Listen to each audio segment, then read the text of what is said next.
विषय पूजा का स्वरूप, बाह्य आंतरिक। शीर्षक पूजा का स्वरूप, बाह्य आंतरिक। शिव पुराण आधारित कथा और जीवन दर्शन। प्रस्तावना। शिव पुराण के अनुसार सच्ची भक्ति वह नहीं जो केवल कर्मकांड से जुड़ी हो, बल्कि वह है जो अंतःकरण की गहराइयों से प्रकट हो। क्या मानसिक पूजा, जिसमें न कोई दीप जलता है न कोई घंटा बजता है, लेकिन हृदय पूरी श्रद्धा से शिव का स्मरण करता है, क्या वह उतनी ही प्रभावशाली है जितनी कि भव्य मंदिरों में की गई आरती? इस प्रश्न की खोज हमें एक ऐसी कथा तक ले जाती है जो केवल धार्मिक नहीं बल्कि गहन आत्मिक अर्थ लिए हुए है। कथा आरंभ। स्थान मंदराचल पर्वत के समीप ऋषि धीरशांत का आश्रम। बहुत समय पहले की बात है। मंदराचल के पास एक घना वन था जहां एक तपस्वी रहते थे, ऋषि धीरशांत। वे न तो मंदिर बनाते, न शंख बजाते, न ही कोई बड़ा यज्ञ करते, फिर भी वे शिव के परम भक्त माने जाते थे। उनका जीवन बहुत ही सादा था। पेड़ की छाया में रहते, फल फूल खाते और घंटों तक ध्यानस्थ होकर शिव का स्मरण करते। ग्रामवासी और अन्य ऋषिगण सोचते थे, यह कैसा तपस्वी है जो कोई बाहरी पूजा नहीं करता, न अभिषेक, न भोग, न आरती। क्या शिव ऐसे भक्त से प्रसन्न हो सकते हैं? एक दिन कुछ द्विजों ने ऋषि धीरशांत से पूछा, हे मुनिवर, आप तो पूजा नहीं करते, फिर भी लोग कहते हैं कि आप शिव के प्रिय हैं, कैसे? धीरशांत मुस्कुराए, मैं पूजा करता हूँ, पर अंतर में मैं शिव को अपने हृदय में विराजमान मानता हूँ। जहाँ भीतर आराधना है वहाँ बाहर की औपचारिकता की आवश्यकता नहीं। यह सुनकर कई लोग असंतुष्ट हुए। वे सोचने लगे कि यह तपस्वी शास्त्र विरुद्ध आचरण कर रहा है। कथा विस्तार। इसी समय शिवलोक में एक विचित्र संवाद हुआ। माँ पार्वती ने महादेव से एक प्रश्न किया, स्वामी, क्या केवल मंत्र पढ़ना, दीप जलाना और भोग चढ़ाना ही भक्ति है, या केवल स्मरण करना ही पर्याप्त है? महादेव मुस्कुराए और बोले, उमा प्रिय, मानसिक पूजा सबसे श्रेष्ठ है, क्योंकि वह न तो दिखावे पर आधारित है न ही किसी बाहरी साधन पर। उसमें केवल श्रद्धा, संयम और समर्पण होता है। मानसिक पूजा में भक्त अपने भीतर शिव का निर्माण करता है। पार्वती ने जिज्ञासा प्रकट की, क्या आप मुझे ऐसे किसी भक्त की कथा सुनाएं जो मानसिक पूजा करता हो? महादेव बोले, वही धीरशांत ऋषि जो मंदराचल के पास निवास करते हैं। चलो मैं तुम्हें उनकी परीक्षा दिखाता हूँ। देवताओं की परीक्षा। महादेव ने ब्रह्मा और विष्णु को बुलाया और कहा, मैं चाहता हूं कि तुम दोनों धीरशांत की परीक्षा लो, देखो उसका भाव कैसा है। ब्रह्मा और विष्णु एक वृद्ध साधु और एक युवक ब्राह्मण के रूप में ऋषि के आश्रम पहुंचे। उन्होंने देखा, न कोई मंदिर, न पूजा की थाली, न फूल, न दीपक, केवल एक वृक्ष के नीचे बैठे हुए धीरशांत, आंखें बंद किए, मौन, स्थिर, जैसे शिव के साथ एकाकार हो गए हों। ब्रह्मा ने कहा, हे मुनि, क्या आप पूजा नहीं करते? धीरशांत ने उत्तर दिया, मैं प्रतिदिन शिव को जल अर्पित करता हूँ, फूल चढ़ाता हूँ, दीप जलाता हूँ, पर सब कुछ अंतर में। युवक ब्राह्मण ने हंसते हुए कहा, यह तो केवल कल्पना है। क्या कल्पना मात्र से भगवान प्रसन्न हो जाते हैं? ऋषि बोले, कल्पना नहीं, भावना। जब भाव में शिव बस जाए तब न तो जल की आवश्यकता होती है न गंगा जल की, केवल प्रेम पर्याप्त है। शिव प्रकट होते हैं। उसी क्षण आकाश से आकाशवाणी हुई, ऋषि धीरशांत की पूजा मुझ तक सीधी पहुंचती है। उनके हृदय में जो दीप जलता है वह कैलाश तक उजियारा फैलाता है। शिव स्वयं प्रकट हुए और बोले, हे ऋषिवर, तुम्हारी भाव पूजा मेरी आत्मा को भी स्पर्श करती है। सभी लोग नतमस्तक हो गए। शिव ने फिर कहा, जो पूजा बाह्य हो पर मन अपवित्र हो वह केवल आडंबर है, पर जो मन से मेरे साथ जुड़ जाए वह हर क्षण पूजा करता है। जीवन की शिक्षा। यह कथा हमें क्या सिखाती है? भक्ति बाह्य साधनों से नहीं, भीतर के भाव से होती है। मानसिक पूजा में साधक अपने मन को ही मंदिर बनाता है। जहाँ दिखावा होता है वहाँ शिव नहीं होते, पर जहाँ समर्पण होता है वहाँ शिव साक्षात होते हैं। मन को शुद्ध करना ही सबसे बड़ी आरती है। ध्यान, श्रद्धा और आंतरिक एकाग्रता, यही पूजा का सार है। समापन विचार। शिव पुराण का संदेश स्पष्ट है। मानसिक पूजा केवल विकल्प नहीं, वरन एक श्रेष्ठ मार्ग है जो तप, ध्यान और समर्पण से युक्त होता है। यह भक्ति का वह स्वरूप है जिसमें भक्त और भगवान के बीच कोई माध्यम नहीं होता। वहाँ केवल एकत्व होता है। जैसे शिवलिंग पर जल चढ़ता है वैसे ही हृदय में प्रेम चढ़ता है। जैसे आरती में दीप जलता है वैसे ही ध्यान में अंतःकरण जलता है, और जहाँ अंतःकरण जलता है वहाँ शिव स्वयं प्रकट हो जाते हैं। एपिसोड 2। विषय बाह्य पूजा का भ्रम और आंतरिक पतन। शीर्षक बाह्य पूजा का भ्रम और आंतरिक पतन। प्रस्तावना। क्या केवल बाह्य पूजा करना पर्याप्त है? अगर दीप जल रहा है, घंटा बज रहा है, यज्ञ धक रहा है, भोग का ढेर लगा है, क्या इससे भगवान प्रसन्न हो जाते हैं? या फिर ये सब एक भ्रम है जब तक भीतर का मन स्वच्छ न हो? शिव पुराण हमें एक ऐसे राजा की कथा सुनाता है जो पूजा के आडंबर में डूबा था, परंतु अंदर से खोखला था। इस कथा से हम जानेंगे कि जब श्रद्धा केवल शब्दों तक सीमित रह जाए तो पुण्य की अपेक्षा पाप और पतन ही प्राप्त होता है। कथा आरंभ। स्थान पुरातन नगर विभवपुरी।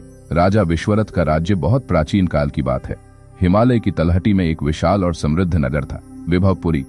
वहां के राजा विश्वरथ बड़े धर्मात्मा माने जाते थे। कम से कम बाह्य रूप में हर दिन वे चारों वेदों के पंडितों को भोजन कराते, हजारों दीप जलाते, मंदिरों का निर्माण करते और यज्ञों में घी की नदियां बहाते। नगर में ढिंढोरा पीटा जाता। देखो कैसा धर्मात्मा राजा है, जो शिव को नित्य पंचामृत से स्नान कराता है, रुद्राभिषेक करता है और शिव पुराण का पाठ प्रतिदिन कराता है। परंतु वही राजा अपने महलों में अत्याचार करता, जनता पर करों का बोझ बढ़ाता, गरीबों की जमीन छीनता और साधु संतों का अपमान करता। धर्म का ताना बाना। राजा सोचता, मैं जितना पूजा करूंगा उतना पुण्य मिलेगा और मेरे सारे पाप धुल जाएंगे। चाहे जितना कठोर व्यवहार करूं, शिव सब क्षमा कर देंगे।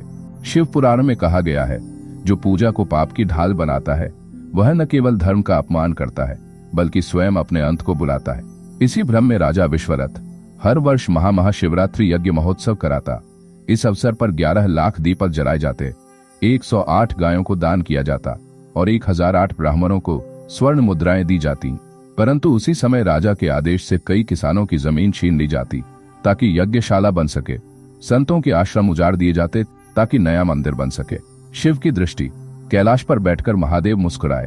पार्वती पूछ बैठी, स्वामी ये राजा आपके नाम पर कितना कुछ करता है, फिर भी आप प्रसन्न क्यों नहीं होते?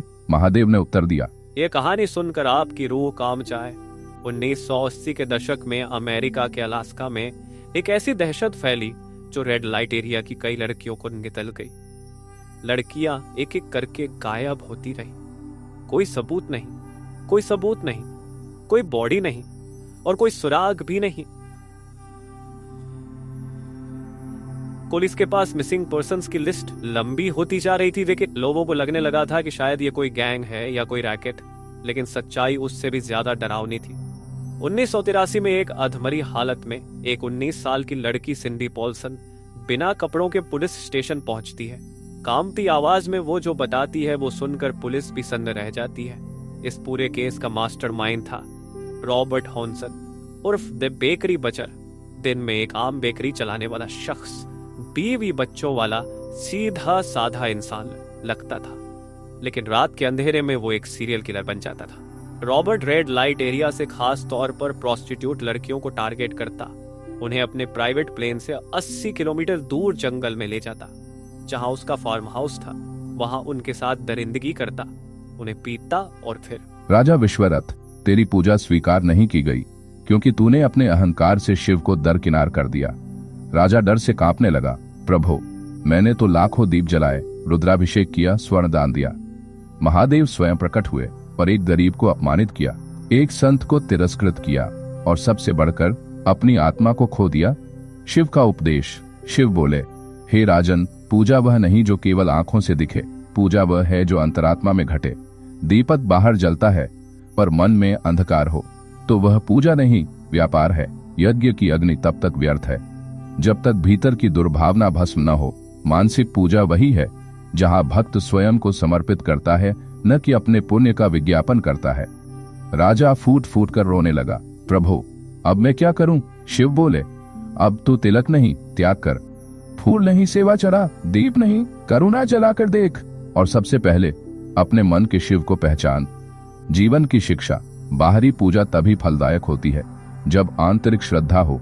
कर्मकांड का अर्थ तब तक नहीं जब तक भावनाओं में सच्चाई न हो। शिव उन पर नहीं प्रसन्न होते जो केवल यज्ञ करते हैं, बल्कि उन पर होते हैं जो सेवा करते हैं। धर्म दिखावे का नहीं, व्यवहार का विषय है। मानसिक पूजा जिसमें भक्त स्वयं को समर्पित करता है, वही असली पूजा है। समापन विचार। राजा विश्वरथ की कथा एक ऐसा आईना है जो हमें यह समझने को मजबूर करती है कि भक्ति और पाखंड में केवल एक ही अंतर है, मन। यदि मन पवित्र है तो मौन भी मंत्र बन जाता है। यदि मन कलुषित है तो हजारों मंत्र भी अश्रद्धा के शोर में खो जाते हैं। शिव के लिए तुम्हारे पास क्या है, ये नहीं कैसे हो, ये महत्व रखता है। एपिसोड 3। विषय, जब भाव बोलते हैं और शब्द मौन हो जाते हैं। शीर्षक, जब भाव बोलते हैं और शब्द मौन हो जाते हैं। प्रस्तावना, भक्ति की भाषा क्या होती है? क्या मंत्र, श्लोक, संस्कृत, पूजा की विधियां, यही सब कुछ है? क्या अनपढ़, गरीब या वह जो मंत्रोच्चार नहीं जानता भगवान को नहीं पा सकता? शिव पुराण में एक अत्यंत करुणामय प्रसंग आता है। एक ऐसे बालक की कथा जिसने न तो वेद पढ़े थे न पूजा की विधियां जानी थीं, परंतु उसने जो सीखा वह था भाव से जुड़ना तथा आरंभ स्थान मध्य भारत का एक अरण्य बात, तप्तकुंड वन पात्र। गुहक एक अनपढ़ बालक, शिकारी का पुत्र गुहक एक गरीब शिकारी का बालक था। माता बचपन में चल बसी और पिता जंगल से शिकार करके पेट पालते थे। गुहक कभी स्कूल नहीं गया, न उसे अक्षर ज्ञान था, न कोई धार्मिक अनुष्ठान आता था, परंतु उसकी आत्मा में एक अजीब सी आग जलती रहती थी। वह जंगल में अकेला बैठता और आकाश की ओर देखकर सोचता, कोई तो है जो इस सब का स्वामी है, पेड़, पक्षी, सूर्य, चंद्रमा और मैं भी। वो नहीं जानता था कि वो शिव की ओर आकर्षित हो रहा है, एक ऐसी पूजा की ओर जो न किसी पुस्तक से जुड़ी थी न किसी पुरोहित से, बस उसके हृदय से। गुहक की मानसिक पूजा की शुरुआत। एक दिन जंगल में उसे एक तपस्वी मिला। उस साधु ने उससे कहा, शिव ही वह शक्ति है जो सबको धारण करती है, यदि तू उन्हें पुकारे तो वे अवश्य सुनते हैं। गुहक बोला, पर मुझे तो मंत्र नहीं आते, पूजा नहीं आती। साधु मुस्कुराया, भाव रख, वही पर्याप्त है। तू उन्हें याद कर जैसे एक बच्चा मां को पुकारता है। उस दिन से गुहक ने अपनी मानसिक पूजा शुरू की। उसने कोई मूर्ति नहीं बनाई, वह किसी विशेष विधि से नहीं बैठा। वह हर दिन नदी के किनारे बैठता, आंखें बंद करता और केवल इतना कहता, हे प्रभु, आप जहां भी हो मुझे देख रहे हो। न उसका मंत्र बन गया। वह पत्तों को जोड़कर शिवलिंग बनाता, जंगली फूल अर्पण करता और एकाग्र होकर कल्पना करता कि वह भगवान शिव को जल अर्पित कर रहा है। उसके भाव इतने प्रबल होते कि वह कल्पना में शिव को हंसते, मुस्कुराते और उससे बातें करते हुए देखता। गांव वालों की निंदा। गांव के पंडितों को यह बात खटकने लगी, अरे यह अनपढ़ बालक शिव की पूजा कर रहा है, इसे न मंत्र आता है न शुद्ध आचरण, और कहता है कि भगवान उससे बात करते हैं। एक दिन उन्होंने गुहक को डांटा, यह अपवित्र कृत्य है, पूजा कोई बच्चों का खेल नहीं, अगली बार ऐसा किया तो गांव से निकाल देंगे। गुहक डर गया, लेकिन उसका हृदय अशांत हो गया। उसने शिव की ओर देखा और कहा, प्रभु, क्या मैं आपको ऐसे नहीं पुकार सकता? अगर मैं गलत हूं तो कृपया मुझे दूर कर दीजिए, लेकिन अगर मैं सही हूं तो मुझे थाम लीजिए। शिव का प्रकट होना। उसी रात गांव में एक प्रलयंकारी तूफान आया। मंदिर की मूर्ति दरक गई। गांव भयभीत हो गया। तभी एक आकाशवाणी हुई, गुहक का भाव सच्चा है, उसने मेरे हृदय को छुआ है। तुम सब शास्त्रों में उलझे रह गए, पर उसने मुझे पा लिया। अगली सुबह सबने देखा, गांव के मंदिर की टूटी हुई मूर्ति स्वयं सुधर गई थी और उस पर एक जंगली फूल पड़ा था, वही फूल जो गुहक ने अपनी मानसिक पूजा में अर्पित किया था। गांव के पंडितों ने गुहक से क्षमा मांगी। उन्होंने पूछा, तूने कैसे यह पूजा की? गुहक मुस्कुराया, मैंने कुछ नहीं किया, बस सोचा कि मैं अपने मन में आपको देख रहा हूँ और आपको जो प्रिय लगे वो दे रहा हूँ। शिव का संदेश। शिव ने प्रकट होकर कहा, जो प्रेम करता है वह मुझसे दूर नहीं, जो विधि जानता है पर भाव नहीं वह मुझसे दूर है। मंत्र, यंत्र, तंत्र सब तब तक व्यर्थ है जब तक हृदय पिघलता नहीं। गुहक ने मुझे अपने मन के सिंहासन पर बैठाया है। उसकी पूजा, उसकी साधना मेरे लिए सबसे श्रेष्ठ है। यही है मानसिक पूजा, जहां भक्त और भगवान के बीच कोई शब्द नहीं, केवल भाव होता है। जीवन की शिक्षा, मन की भावना ही पूजा की आत्मा है। यदि भाव शुद्ध है तो पूजा के लिए किसी विधि या शास्त्र की आवश्यकता नहीं। भगवान शब्दों से नहीं, हृदय की पुकार से आकर्षित होते हैं। गुरु और शास्त्र मार्गदर्शक हो सकते हैं, लेकिन बिना भाव के वे केवल पृष्ठ ही रह जाते हैं। मानसिक पूजा वह दीप है जो बिना तेल के भी जलता है, क्योंकि उसमें प्रेम का ईंधन होता है। समापन। गुहक की कथा हमें यह बताती है कि पूजा कोई व्यापार नहीं जिसमें मंत्र के बदले फल मिले। यह एक संवाद है भावनाओं का। जहां शब्द नहीं भी हो वहां मौन भी पूजा बन जाता है। मानसिक पूजा, इसका अर्थ है शिव को भीतर महसूस करना। जब बाहरी दुनिया मौन हो जाए और भीतर शिव की घंटियां बजने लगें, तब तुम पूजा के निकट हो। एपिसोड 4। विषय, राजमहल में शिव का ध्यान और मानसिक पूजा।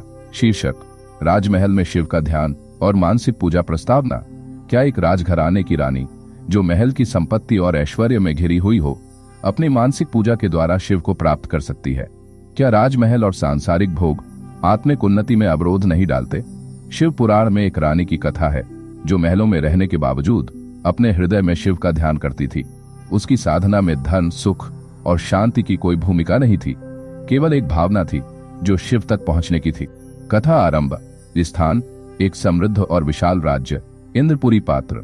रानी शांति राजा राजेंद्र का प्रिय पत्नी, इंद्रपुरी राज्य का। राजा राजेंद्र अत्यंत शक्तिशाली और धन्य था। उसका महल ऐश्वर्य से भरा हुआ था।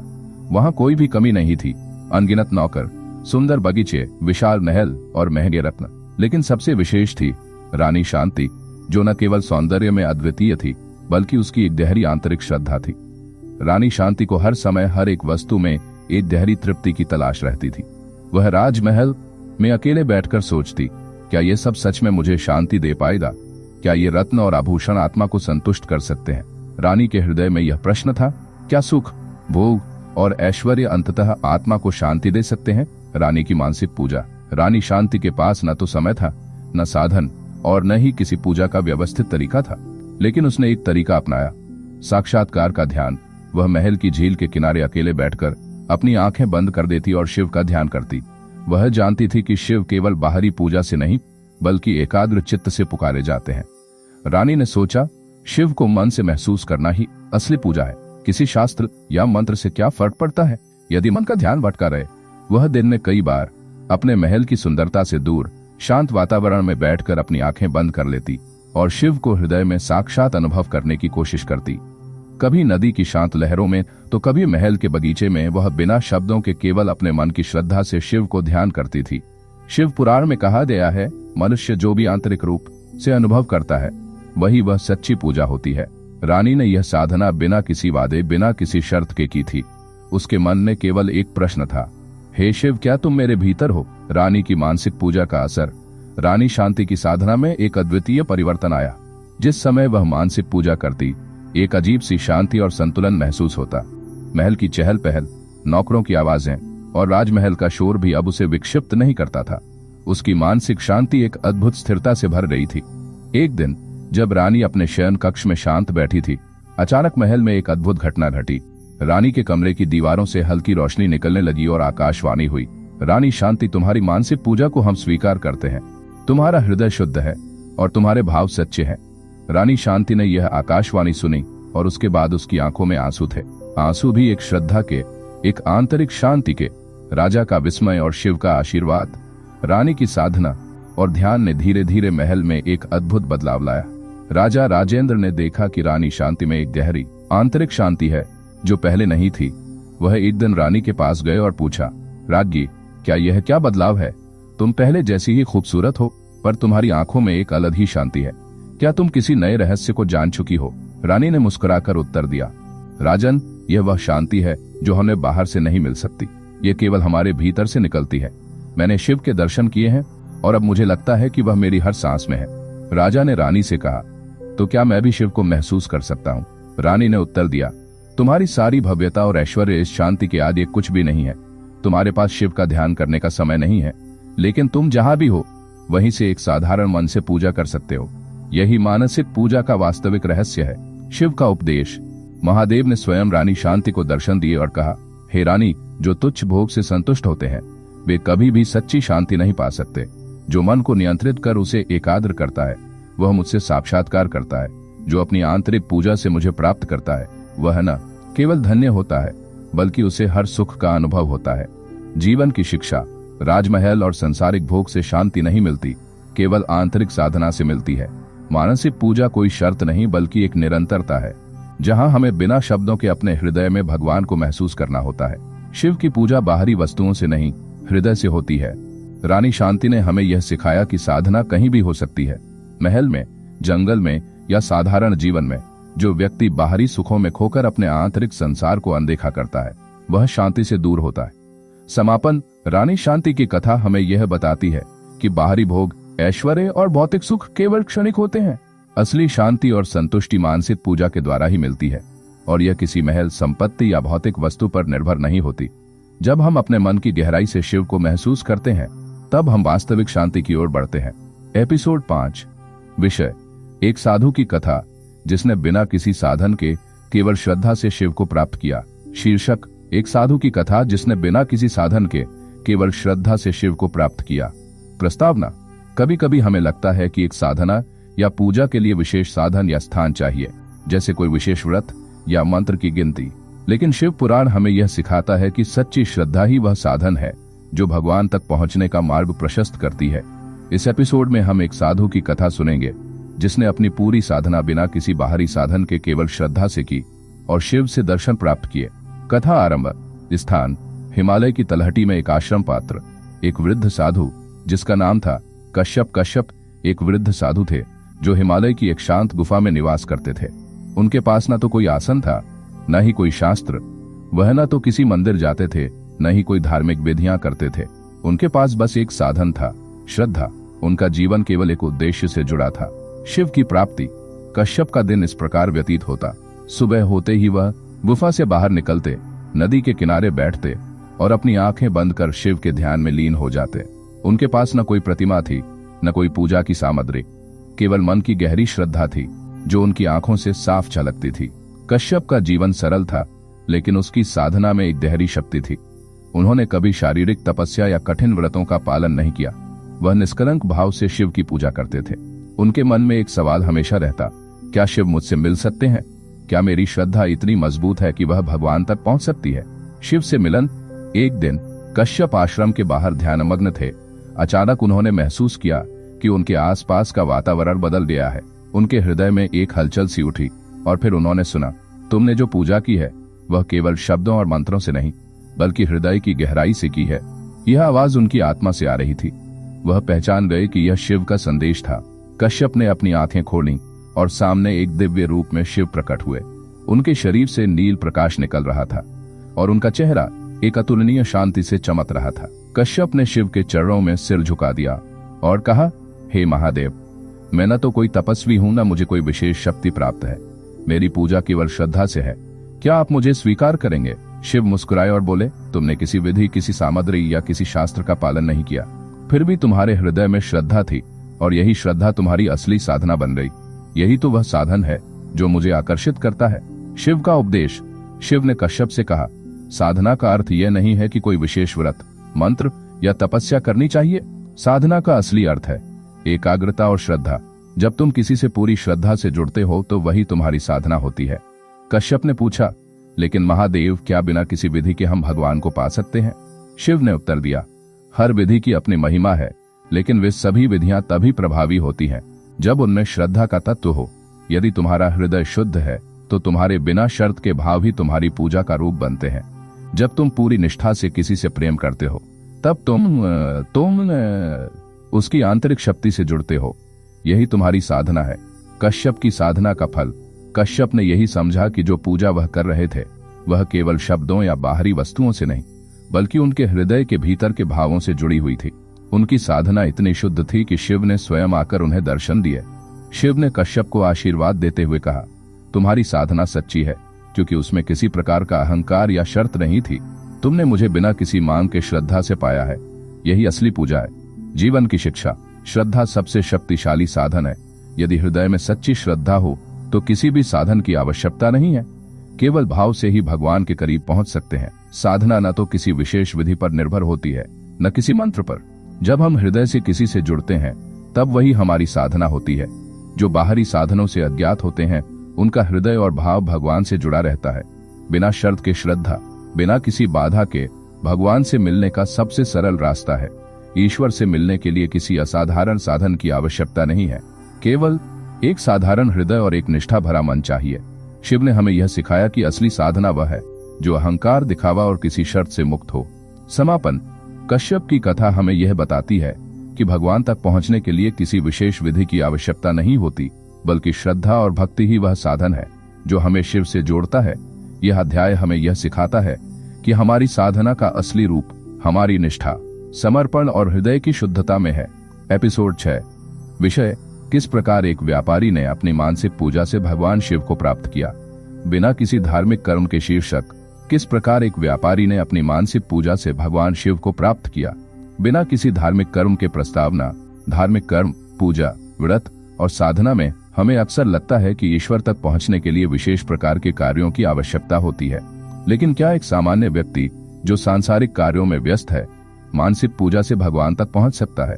इस एपिसोड में हम एक व्यापारी की कथा सुनेंगे जिसने न केवल अपने व्यवसाय के बीच शिव को पाया, बल्कि मानसिक पूजा के माध्यम से भगवान से दर्शन प्राप्त किए। कथा आरंभ। स्थान, काशी नगरी। व्यापारी का धर्मपात्र।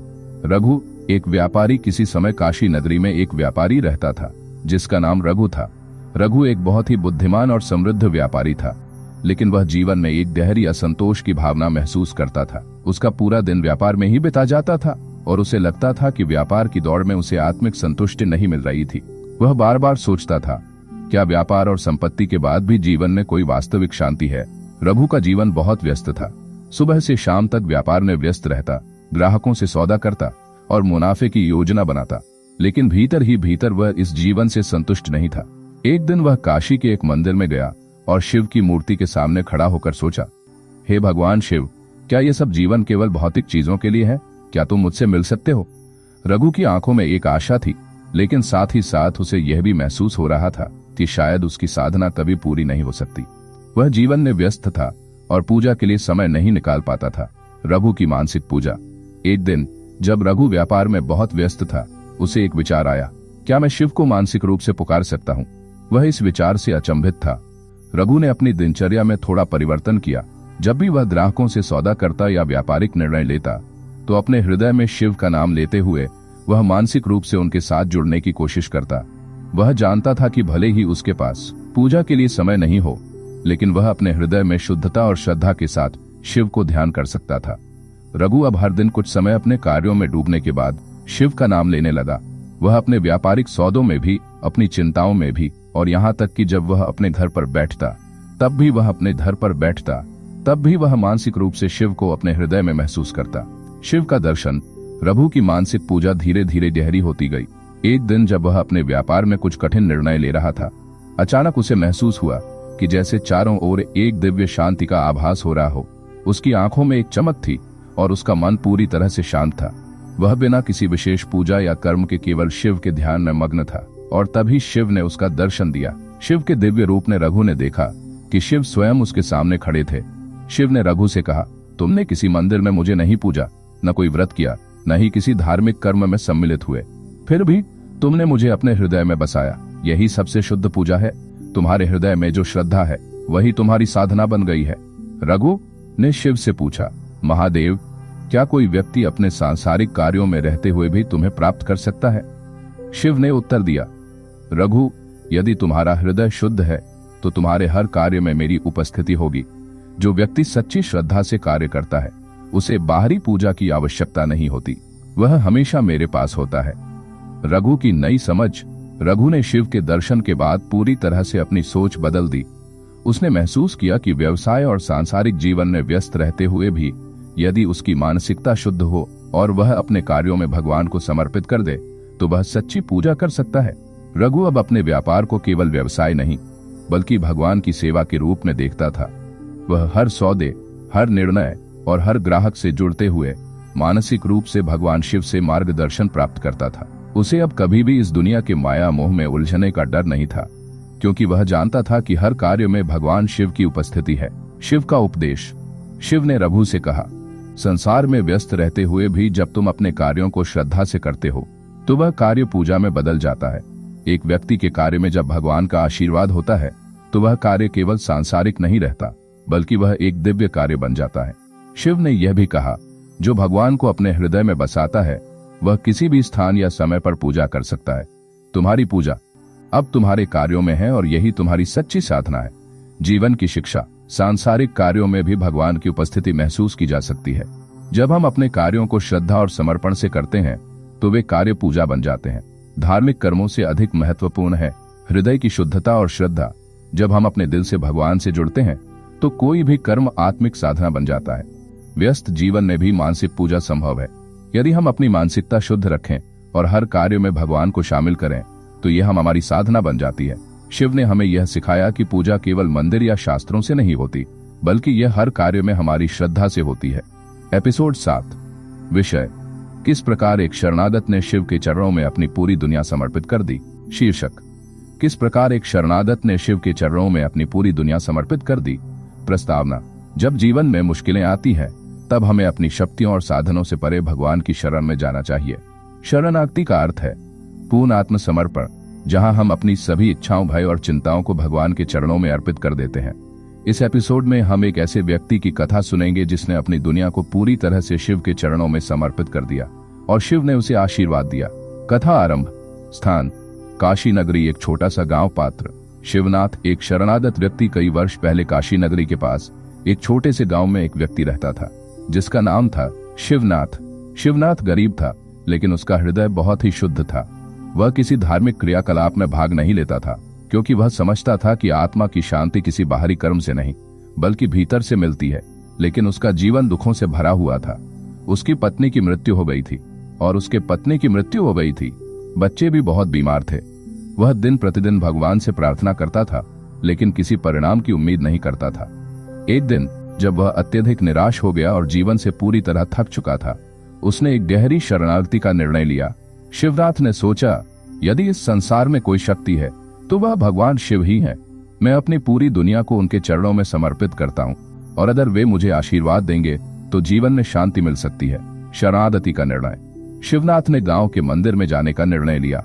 वह रात भर शिव के ध्यान में डूबा रहा और मन ही मन यह संकल्प लिया कि वह अपनी सारी दुनिया, अपनी इच्छाएं, भय, दुख और संपूर्ण जीवन भगवान शिव के चरणों में समर्पित करेगा।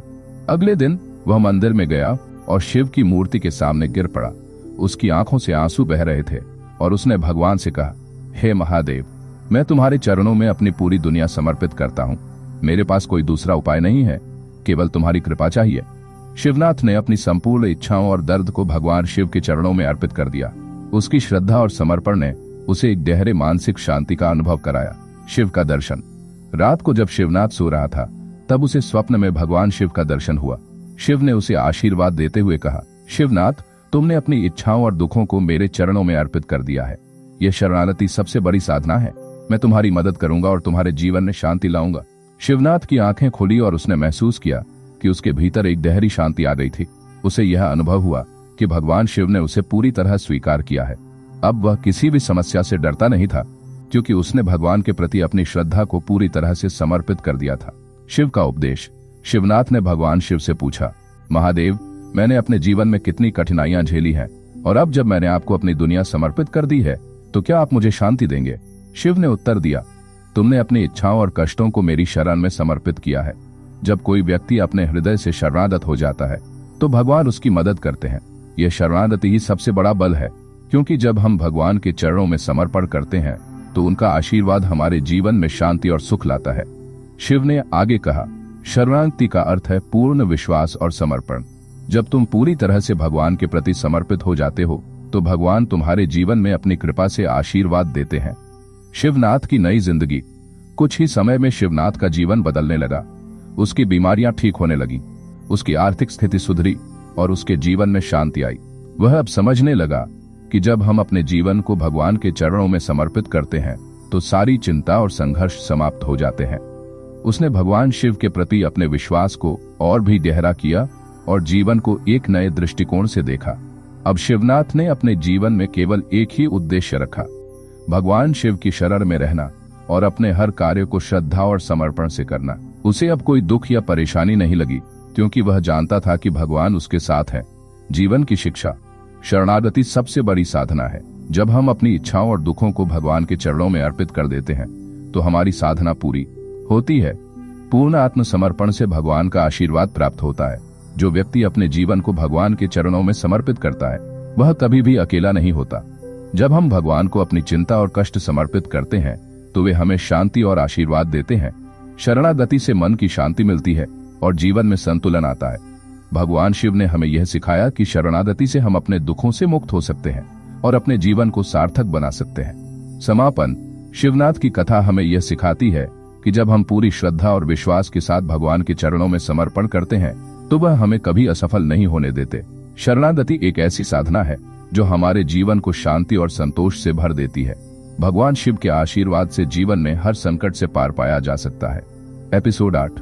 विषय, कैसे एक युवा ब्राह्मण ने भगवान शिव से शरण में आने के बाद ज्ञान और समृद्धि प्राप्त की।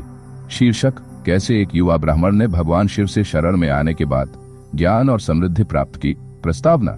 कभी कभी जीवन में हमारी योग्यताएं और शिक्षा हमें बाहर से सफलता दिला सकती है, लेकिन जब तक हम भगवान की कृपा से सजीव नहीं होते तब तक वह सफलता स्थायी नहीं होती। इस एपिसोड में हम एक युवा ब्राह्मण की कथा सुनेंगे जिसने भगवान शिव से शरण में आकर न केवल ज्ञान बल्कि शांति और समृद्धि प्राप्त की। वह अपने जीवन में आत्म साक्षात्कार के साथ साथ अन्य लोगों के लिए भी एक उदाहरण बन गया। कथा आरंभ स्थान, काशी नगरी। एक ब्राह्मण का धर्मपात्र देव प्रसाद। एक युवा ब्राह्मण। काशी के एक छोटे से गांव में एक युवा ब्राह्मण रहता था जिसका नाम था देव प्रसाद। देव प्रसाद एक अत्यंत विद्वान था और वेद, शास्त्रों और पुराणों का अच्छा ज्ञाता था। उसका जीवन भगवान के प्रति श्रद्धा और अध्ययन में समर्पित था, लेकिन फिर भी वह जीवन में आंतरिक शांति का अनुभव नहीं कर पा रहा था। वह बार बार सोचता था, मैंने सभी शास्त्रों का अध्ययन किया है, लेकिन क्या मैं सच में शांति और संतोष पा सका हूँ? देव प्रसाद का ध्यान हमेशा विद्या और ज्ञान की ओर ही था, लेकिन भीतर ही भीतर उसे लगता था कि कुछ कमी है। उसने सोचा, क्या यह ज्ञान ही मेरी असल मुक्ति और शांति का कारण बनेगा? एक दिन देव प्रसाद ने काशी के प्रसिद्ध शिव मंदिर जाने का निर्णय लिया। वह जानता था कि केवल शास्त्रों से ज्ञान नहीं मिलता, बल्कि भगवान शिव की कृपा से ही जीवन में वास्तविक ज्ञान और समृद्धि आती है। भगवान शिव की शरण में देव प्रसाद काशी के शिव मंदिर पहुंचा और भगवान शिव के दर्शन करने के लिए तैयार हुआ। जब वह मंदिर में प्रवेश करता है तो उसके मन में केवल एक ही सवाल था, क्या भगवान शिव मुझे वह ज्ञान दे सकते हैं जो मुझे शांति और संतोष का अनुभव कराए? वह मंदिर के भीतर भगवान शिव की मूर्ति के पास गया और उसकी आंखों में आंसू थे। उसने शिव के चरणों में सिर झुकाया और अपनी सभी चिंताओं और सवालों को भगवान के सामने रखा। हे महादेव, मैंने बहुत कुछ पढ़ लिया है, बहुत कुछ सीख लिया है, लेकिन मेरे भीतर जो शांति की कमी है वह क्या मैं पा सकता हूँ? वह कुछ देर तक भगवान शिव के चरणों में बैठा रहा और फिर भगवान शिव के दर्शन हुए। शिव ने देव प्रसाद से कहा, तुमने बहुत कुछ सीखा है, लेकिन एक बात समझो, ज्ञान केवल पुस्तकों से नहीं आता।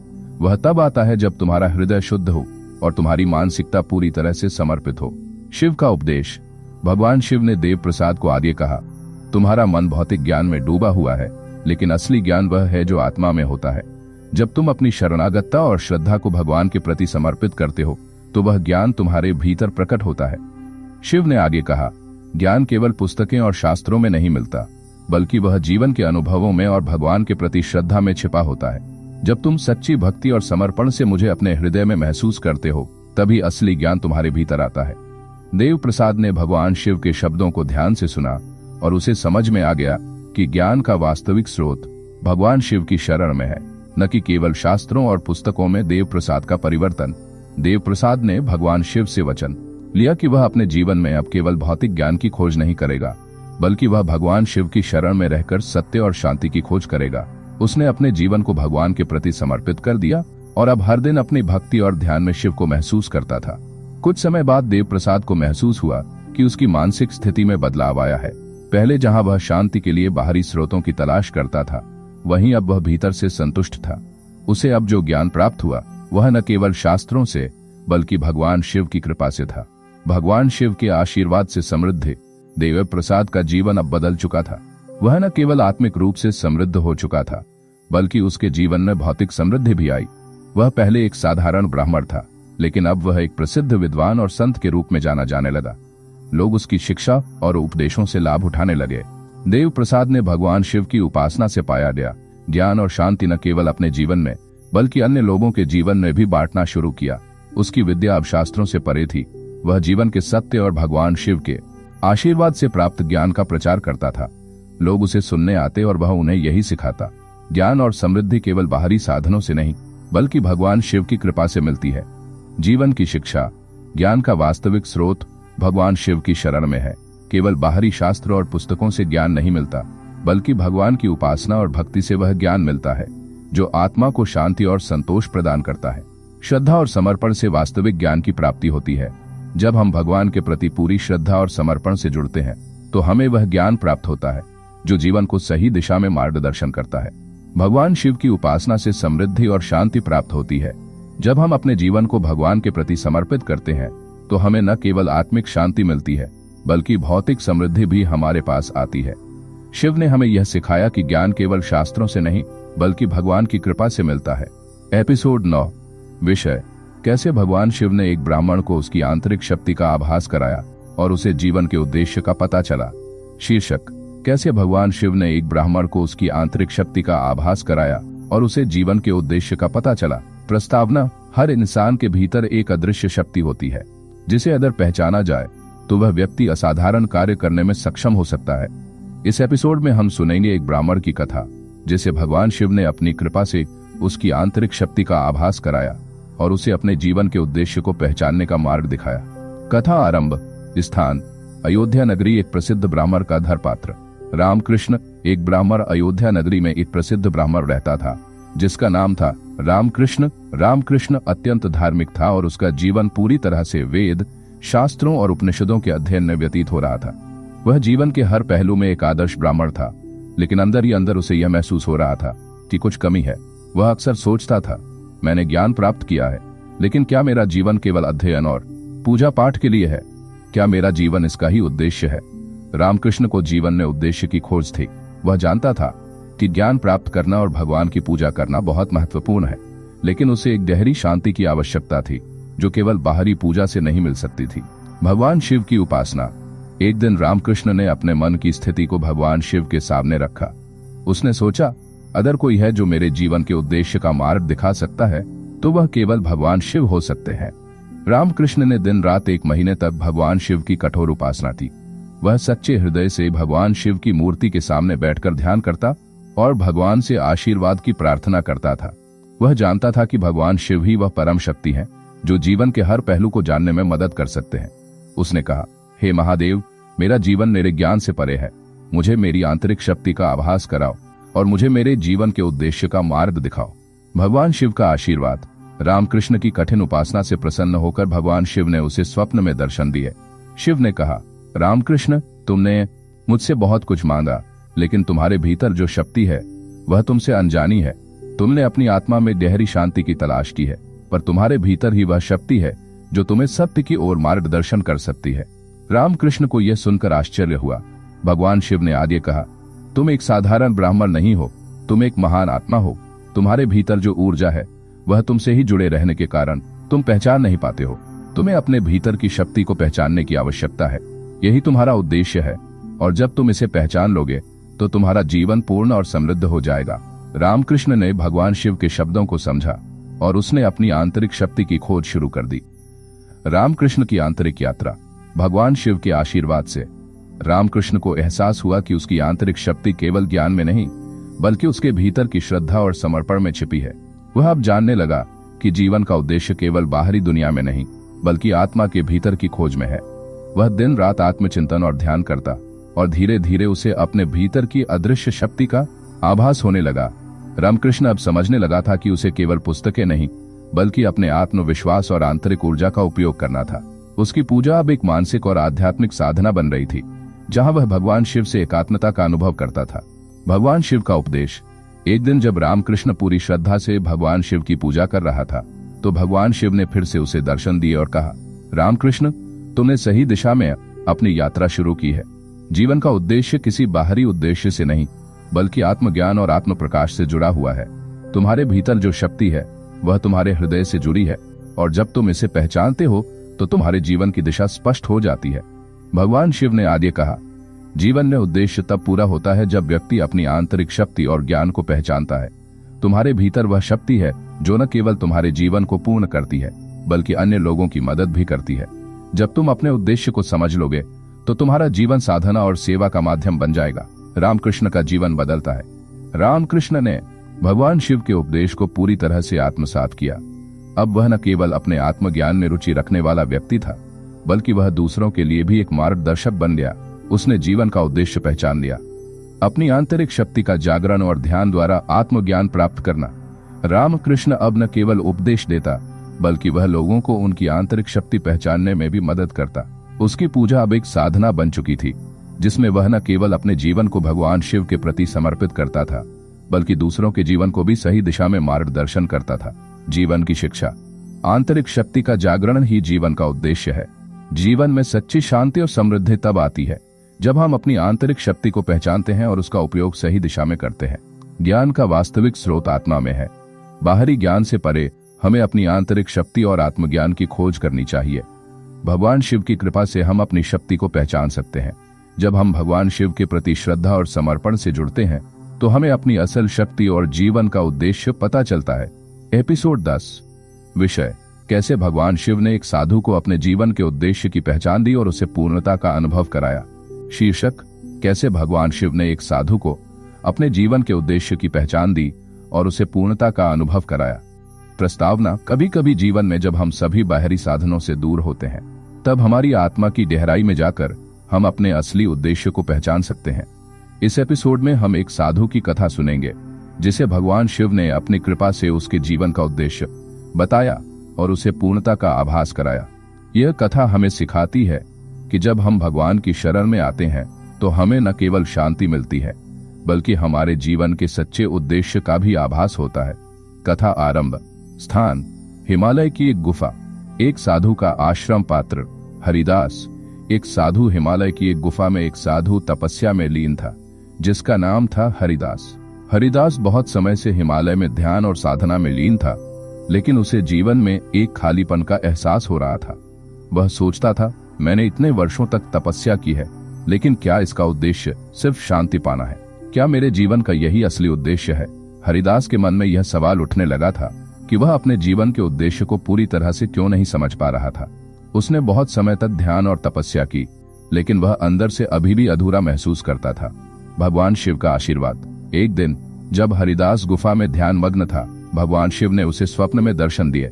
भगवान शिव ने उसे कहा, हरिदास, तुमने अनेक वर्षों तक तपस्या की है, लेकिन तुमने अपने जीवन के उद्देश्य को पूरी तरह से नहीं समझा है। जीवन का उद्देश्य केवल शांति पाना नहीं है, बल्कि तुम्हारा उद्देश्य उस शांति का विस्तार करना और दूसरों को भी वह शांति देना है। हरिदास को यह समझ में आ गया कि शांति केवल अपने भीतर ही सीमित नहीं रह सकती। भगवान शिव ने आगे कहा, तुम्हारा उद्देश्य केवल आत्मज्ञान प्राप्त करना नहीं है, बल्कि तुम्हें अपने ज्ञान की प्रकाश से दूसरों का मार्गदर्शन करना है। तुम्हारे भीतर जो शक्ति और ज्ञान है, वह तुम्हें न केवल आत्म साक्षात्कार के लिए बल्कि दुनिया में बदलाव लाने के लिए दिया गया है। हरिदास का आंतरिक परिवर्तन। भगवान शिव के दर्शन और उपदेश से हरिदास का जीवन बदल गया। अब वह केवल अपने लिए नहीं जीता था, बल्कि वह चाहता था कि वह अपनी प्राप्त ज्ञान और शांति को दूसरों के बीच फैलाए। उसे एहसास हुआ कि एक साधु का जीवन केवल आत्म साक्षात्कार के लिए नहीं है, बल्कि वह दूसरों के जीवन में भी सकारात्मक परिवर्तन ला सकता है। हरिदास ने अपनी तपस्या और साधना को और भी गहरे स्तर पर किया, लेकिन अब उसका ध्यान केवल अपनी आत्मा की शांति पर नहीं, बल्कि लोगों के कल्याण पर भी था। वह अब और अधिक समय उन व्यक्तियों के साथ बिता रहा था जो अपने जीवन में कठिनाइयों से गुजर रहे थे। वह उन्हें भगवान शिव के उपदेश और जीवन के सत्य को समझाता था। भगवान शिव की कृपा। एक दिन जब हरिदास गुफा में ध्यान कर रहा था, भगवान शिव फिर से उसके पास आए और बोले, हरिदास, तुमने सही समझा। तुम्हारा जीवन अब केवल अपने लिए नहीं, बल्कि समग्र संसार के लिए है। जब तुम आत्मज्ञान प्राप्त करते हो और दूसरों को वह ज्ञान देते हो, तब जीवन में वास्तविक पूर्णता आती है। भगवान शिव ने हरिदास को एक विशेष उपदेश दिया। जीवन का उद्देश्य केवल आत्म साक्षात्कार नहीं है, बल्कि उस साक्षात्कार से प्राप्त ज्ञान को संसार में फैलाना है। जब तुम दूसरों की सेवा करते हो और उनका मार्गदर्शन करते हो, तो तुम्हारा जीवन शाश्वत पूर्णता की ओर अग्रसर होता है। हरिदास का जीवन में उद्देश्य की पहचान। हरिदास अब एक साधु से एक शिक्षक बन गया। वह अब केवल ध्यान और साधना में लीन नहीं था, बल्कि उसने अपने ज्ञान और अनुभवों को लोगों के साथ साझा करना शुरू किया। वह हिमालय के आसपास के गांवों में जाता, जहां लोग उसकी उपासना और ज्ञान से लाभ उठाते थे। वह लोगों को यह सिखाता था कि जीवन का उद्देश्य आत्मज्ञान और शांति प्राप्त करना है, लेकिन यह तभी पूरी होती है जब हम इसे दूसरों के साथ बांटते हैं और समाज में सकारात्मक परिवर्तन लाते हैं। उसकी साधना अब केवल अपनी आत्मा तक सीमित नहीं रही, बल्कि वह दूसरों के हृदय तक पहुंचने लगी। लोग उसकी उपदेशों से प्रेरित होकर जीवन में बदलाव लाने लगे। जीवन की शिक्षा। जीवन का उद्देश्य केवल आत्मज्ञान में नहीं, बल्कि उस ज्ञान को दूसरों के साथ साझा करने में है। जब हम अपने ज्ञान और शांति को दूसरों के साथ साझा करने में है, जब हम अपने ज्ञान और शांति को दूसरों के बीच फैलाते हैं, तो जीवन में वास्तविक पूर्णता आती है। साधना और तपस्या केवल आत्म प्राप्ति के लिए नहीं, बल्कि समाज में सकारात्मक परिवर्तन लाने के लिए भी होती है। जीवन में शांति और ज्ञान प्राप्त करने के बाद हमें समाज के कल्याण के लिए काम करना चाहिए। भगवान शिव के उपदेश से जीवन में उद्देश्य और दिशा मिलती है। जब हम भगवान की शरण में आते हैं, तो हमें न केवल शांति मिलती है, बल्कि हमारे जीवन का असली उद्देश्य भी स्पष्ट हो जाता है। ध्यान और साधना से हम आत्मज्ञान प्राप्त करते हैं, लेकिन जब हम इसे दूसरों के साथ बांटते हैं, तो यह ज्ञान सशक्त हो जाता है। समापन। हरिदास की कथा हमें यह सिखाती है कि जीवन का असली उद्देश्य केवल आत्मज्ञान प्राप्त करना नहीं है, बल्कि उस ज्ञान को दूसरों के साथ साझा करना और समाज में सकारात्मक बदलाव लाना है। जब हम अपनी आत्मा की शांति और ज्ञान से दूसरों को लाभ पहुंचाते हैं, तो हमारा जीवन वास्तविक रूप से पूर्ण हो जाता है। एपिसोड 11। विषय: कैसे भगवान शिव ने एक भक्त को उसका सत्य मार्ग बताया और उसे आत्मज्ञान की गहराई में प्रवेश कराया। शीर्षक: कैसे भगवान शिव ने एक भक्त को उसका सत्य मार्ग बताया और उसे आत्मज्ञान की गहराई में प्रवेश कराया। प्रस्तावना: जब व्यक्ति जीवन के सत्य को समझने की यात्रा पर निकलता है, तो उसे कई संघर्षों और उलझनों का सामना करना पड़ता है। लेकिन जब उस मार्ग पर भगवान शिव का आशीर्वाद और मार्गदर्शन मिलता है तो वह व्यक्ति आत्मज्ञान की गहराई तक पहुंच सकता है।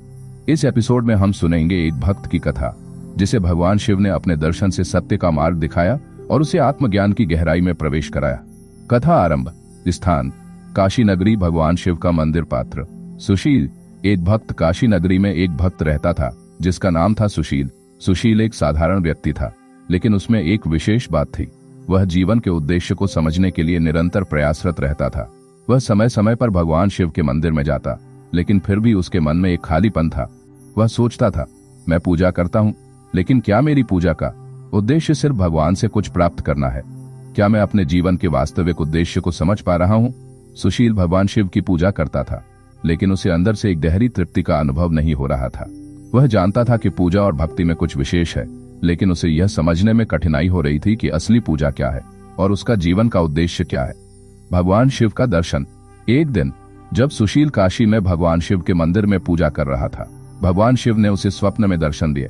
भगवान शिव ने उसे कहा, सुशील, तुम जीवन के वास्तविक उद्देश्य को समझने का प्रयास कर रहे हो, लेकिन तुम्हारे अंदर जो शक्ति है वह तुम्हें तुम्हारे सत्य मार्ग का आभास नहीं करवा रही है। तुम्हारी पूजा बाहरी रूप से सही है, लेकिन जब तक तुम अपनी आंतरिक स्थिति को समझ नहीं पाओगे, तुम्हारा आत्मज्ञान अधूरा रहेगा। भगवान शिव ने आगे कहा, तुम्हारी पूजा, तुम्हारा ध्यान, तुम्हारा विश्वास सभी महत्वपूर्ण है, लेकिन असली पूजा तब होती है जब तुम्हारा हृदय शुद्ध होता है और तुम्हारी भक्ति केवल मुझे पाने के लिए नहीं, बल्कि मुझे समझने और अनुभव करने के लिए होती है। सुशील की यात्रा। भगवान शिव के दर्शन के बाद सुशील को यह महसूस हुआ कि उसके जीवन में कुछ कमी है। वह पूजा करता था, लेकिन उसमें वास्तविक प्रेम और समर्पण की भावना की कमी थी। उसे यह समझ में आया कि भक्ति केवल बाहरी कर्मों तक सीमित नहीं हो सकती, बल्कि यह दिल से जुड़ी हुई होती है। सुशील ने अपनी आंतरिक यात्रा शुरू की। उसने भगवान शिव से अनुरोध किया, हे महादेव, मुझे मेरी आंतरिक शक्ति का आभास कराओ, मुझे मेरी असली भक्ति का मार्ग दिखाओ। वह अब केवल बाहरी पूजा में नहीं, बल्कि अपनी आंतरिक स्थिति की शुद्धता में ध्यान लगाने लगा। उसने अपने मन को शुद्ध किया और भगवान शिव के प्रति अपनी श्रद्धा को सच्चे दिल से महसूस किया। धीरे धीरे उसे यह अनुभव होने लगा कि वास्तविक पूजा तब होती है जब हम अपने हृदय को पूरी तरह से भगवान के प्रति समर्पित कर देते हैं। भगवान शिव का आशीर्वाद। एक दिन जब सुशील गहरी साधना में लीन था, भगवान शिव ने फिर से उसे दर्शन दिए और कहा, सुशील, अब तुम समझ गए हो कि वास्तविक पूजा क्या है। अब तुम्हारा हृदय शुद्ध है और तुमने मुझे न केवल अपने बाहरी कर्मों में, बल्कि अपनी आत्मा में भी पाया है। यही वह सत्य मार्ग है जो तुम्हें आत्मज्ञान की गहराई में ले जाएगा। भगवान शिव ने आगे कहा, जब तुम पूरी श्रद्धा और समर्पण से मुझे समझते हो और मेरे साथ एकात्मता का अनुभव करते हो, तो तुम्हारा जीवन सफल हो जाता है। तुम्हारा उद्देश्य केवल मुझे प्राप्त करना नहीं, बल्कि मुझे अनुभव करना है। जब तुम यह समझ पाते हो तो तुम्हारी आत्मा में शांति और ज्ञान का प्रवेश होता है। सुशील का आत्मज्ञान। भगवान शिव के आशीर्वाद से सुशील ने आत्मज्ञान की गहराई में प्रवेश किया। अब उसकी भक्ति केवल बाहरी पूजा तक सीमित नहीं रही, बल्कि वह भगवान शिव के प्रति अपने हृदय में एक सच्ची प्रेम भावना महसूस करता था। वह जानने लगा कि भगवान शिव के साथ उसकी वास्तविक एकात्मता तब होती है जब वह हर काम को पूरी श्रद्धा और प्रेम से करता है, न कि केवल बाहरी रूप से। सुशील की भक्ति अब जीवन के हर पहलू में दिखने लगी। वह न केवल मंदिर में पूजा करता था, बल्कि अपने जीवन के हर कार्य में भगवान शिव को महसूस करता था। उसकी पूजा अब एक मानसिक और आध्यात्मिक साधना बन रही थी, जिसमें वह भगवान शिव के साथ हर पल का अनुभव करता था। जीवन की शिक्षा। वास्तविक पूजा हृदय से जुड़ी होती है, न कि केवल बाहरी कर्मों से। पूजा तब सच्ची होती है जब हम अपने हृदय को पूरी तरह से भगवान के प्रति समर्पित कर देते हैं। आध्यात्मिक साधना केवल बाहरी दिखावे तक सीमित नहीं होनी चाहिए। हमें अपनी आंतरिक स्थिति को भी शुद्ध करना चाहिए ताकि हमारी भक्ति सच्ची हो सके। भगवान शिव के साथ एकात्मता अनुभव करना ही जीवन का असली उद्देश्य है।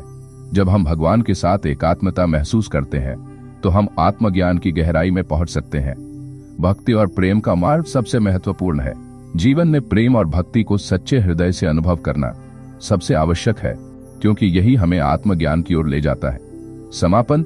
सुशील की कथा हमें यह सिखाती है कि जीवन का असली उद्देश्य केवल बाहरी पूजा और कर्मों में नहीं, बल्कि भगवान के प्रति सच्ची भक्ति और प्रेम में है।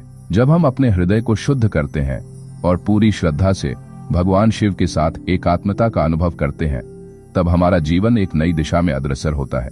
एपिसोड 12। विषय: कैसे भगवान शिव ने एक असाधारण योगी को योग के सही मार्ग का ज्ञान दिया और उसे आत्मनिर्भरता का अनुभव कराया। शीर्षक: योग की असली परिभाषा। शिव से आत्मनिर्भरता की ओर। प्रस्तावना: योग केवल शारीरिक मुद्राओं और प्राणायामों तक सीमित नहीं है। योग आत्मा को परमात्मा से जोड़ने की प्रक्रिया है। शिव, जो योगेश्वर हैं, वे ही योग की परम परिभाषा है। इस कथा में हम जानेंगे एक ऐसे योगी की कहानी जिसने वर्षों तक कठिन साधना की, किंतु मार्ग भटक गया। भगवान शिव ने उसे न केवल सही योग का बोध कराया, बल्कि उसे आत्मनिर्भरता और आत्मज्ञानी बनने का अवसर भी दिया। कथा आरंभ। स्थान: हिमालय की गोद में स्थित एक गुफा पात्र। योगी चिदानंद हिमालय की बर्फीली वादियों में एक गुफा में योगी चिदानंद तपस्या कर रहे थे। वे वर्षों से शिव की आराधना और योग साधना कर रहे थे। उनके तप से शरीर सूख चुका था, लेकिन भीतर की शांति उन्हें अभी तक नहीं मिली थी। उन्होंने कठिन यम नियमों का पालन किया, शरीर को तपाया, सांसों को नियंत्रित किया, लेकिन आत्मा की गहराई तक वे नहीं पहुंच पाए। उनकी साधना अब एक संघर्ष बन चुकी थी। एक दिन उन्होंने ध्यान में बैठते हुए शिव से प्रश्न किया, हे महादेव, मैंने वर्षों से आपके लिए तप किया, कठिन योग साधना की, परंतु अब भी मुझे वह आत्मिक शांति क्यों नहीं मिल रही जिसे मैंने पढ़ा सुना है? क्या मेरी साधना व्यर्थ है? शिव प्रकट होते हैं। उसी रात्रि चिदानंद को ध्यान में भगवान शिव का दिव्य स्वरूप दिखा। वह स्वरूप न तो डरावना था, न ही अत्यंत चमकदार। वह शांत था, सहज था, जैसे स्वयं अस्तित्व। भगवान शिव मुस्कुराए और बोले, हे चिदानंद, तुमने तप किया लेकिन उसे तप समझा। तुमने योग किया लेकिन उसे अभ्यास समझा। तुमने मुझे पूज्य समझा, परंतु स्वयं को कभी पूजा नहीं। यही कारण है कि तुम अभी तक मुझ तक नहीं पहुंचे। चिदानंद आश्चर्य में पड़ गए। स्वयं को पूजा, क्या अर्थ है इसका? शिव का ज्ञान। शिव बोले, योग आत्मा को परमात्मा से जोड़ने की प्रक्रिया नहीं, बल्कि पहचानने की प्रक्रिया है कि आत्मा ही परमात्मा है। जब तुम ये जानोगे कि जो शिव बाहर है वही शिव तुम्हारे भीतर भी है, तब तुम्हारा योग पूर्ण होगा।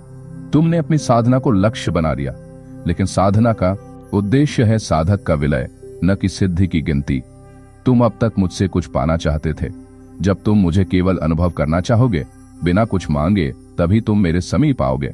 योग का वास्तविक रूप। शिव ने चिदानंद को योग की 4 अवस्थाओं की शिक्षा दी। प्रारंभिक योग, शरीर और मन को शुद्ध करना। मध्य योग, प्राणों और चित्त को नियंत्रित करना। उत्तम योग, अहंकार का विसर्जन। पूर्ण योग, आत्मा का शिव से एकात्म हो जाना। शिव ने कहा, योग केवल आसन या ध्यान नहीं, बल्कि जीवन की हर क्रिया में शिवत्व को अनुभव करना है। जब तुम चलते हो, बोलते हो, खाते हो, हर कर्म में जब तुम अपने अस्तित्व में मुझे अनुभव करने लगो, तब तुम सच्चे योगी बनते हो। चिदानंद का पुनर्जन्म। चिदानंद अब बदल चुके थे। उन्होंने अब कठिन यम नियमों को बाहरी रूप से त्याग कर भीतर के ध्यान को अपना लिया। वे अब गांवों में जाकर लोगों को योग का वास्तविक अर्थ समझाने लगे। उन्होंने किसी को भी साधारण नहीं समझा, क्योंकि अब उन्हें हर जीव में शिव का दर्शन होने लगा था। उनकी दृष्टि अब यह नहीं थी कि कोई कितने घंटे ध्यान करता है, बल्कि यह थी कि कोई कितनी श्रद्धा से हर क्षण में शिवत्व को जीता है। आत्मनिर्भरता की ओर। एक बार एक युवक चिदानंद के पास आया और बोला, स्वामी जी, क्या मैं अभी बिना गुरु के योग सीख सकता हूँ? चिदानंद मुस्कुराए और बोले, तुम्हारे भीतर का जो विवेक है वही तुम्हारा पहला गुरु है। जब तुम स्वयं को पहचानोगे, जब तुम यह जानोगे कि तुम जो कर रहे हो उसका उद्देश्य क्या है, वही आत्मनिर्भरता है। गुरु बाहर है, लेकिन असली गुरु तुम्हारे अंदर की चेतना है। शिव का अंतिम वचन। चिदानंद ने फिर एक बार ध्यान में शिव को देखा। शिव बोले, हे योगी, अब तुमने जाना कि योग का पथ भीतर जाता है। अब तुम केवल योगी नहीं, अब तुम मेरे अंश हो चुके हो। तुम अब केवल साधक नहीं, अब तुम स्वयं साध्य हो। अब जाओ और लोगों को यह ज्ञान दो कि आत्मा में शिव बसता है और वही आत्मनिर्भरता का मूल है। जीवन की शिक्षा। योग आत्मा को परमात्मा से जोड़ने की प्रक्रिया नहीं, पहचानने की प्रक्रिया है। हम जो हैं वही शिव हैं। यह बोध ही योग की पूर्णता है। योग केवल शारीरिक अभ्यास नहीं, बल्कि हर कर्म में शिवत्व का अनुभव है। जब जीवन की प्रत्येक क्रिया में हम ईश्वर को अनुभव करते हैं, तब योग सजीव हो उठता है। आत्मनिर्भरता का मतलब है अपने भीतर के शिव को जानना और उस पर विश्वास करना। जब हम अपने विवेक को गुरु मानते हैं, तो हम आत्मनिर्भर बनते हैं। साधना का उद्देश्य सिद्धि नहीं, आत्मा का विसर्जन है। जब साधक स्वयं को मिटा देता है, तभी शिव प्रकट होते हैं। समापन। चिदानंद की यह कथा हमें बताती है कि योग केवल अभ्यास का नाम नहीं, अनुभव का नाम है। जब साधक शिव को हर क्षण, हर श्वास में अनुभव करता है, तब वह सच्चा योगी बनता है। आत्मनिर्भरता का अर्थ है अपने भीतर के शिव पर विश्वास करना और बाहरी दिखावे को त्याग कर आंतरिक सत्य में जीना। एपिसोड 13। विषय, कैसे एक गृहस्थ ने मानसिक पूजा से भगवान शिव को प्रसन्न कर लिया और जीवन के सबसे कठिन संकटों को पार कर लिया। शीर्षक, गृहस्थ जीवन में मानसिक पूजा की शक्ति। प्रस्तावना। अक्सर यह समझा जाता है कि मानसिक पूजा केवल सन्यासियों या योगियों का कार्य है और गृहस्थ जीवन में इसकी कोई जगह नहीं। लेकिन शिव पुराण में कई ऐसी कथाएं हैं जहां भगवान शिव ने मानसिक पूजा को न केवल स्वीकार किया बल्कि उससे अत्यधिक प्रसन्न भी हुए। इस कथा में हम देखेंगे कैसे एक सामान्य गृहस्थ जो सांसारिक जीवन में बंधा था ने मानसिक पूजा से शिव को प्रसन्न किया और जीवन के संकटों से बाहर निकल गया। कथा आरंभ। स्थान, अवंतिका नगरी, वर्तमान उज्जैन। पात्र, शिवदत्त नामक एक गृहस्थ। शिवदत्त एक सामान्य गृहस्थ था जिसकी दिनचर्या सुबह जल्दी उठने, व्यापार पर जाने और परिवार का पालन पोषण करने में बीतती थी। उसमें भक्ति थी लेकिन समय की कमी थी। मंदिर जाना कठिन होता था, यज्ञ या विशेष पूजा कर पाना लगभग असंभव था।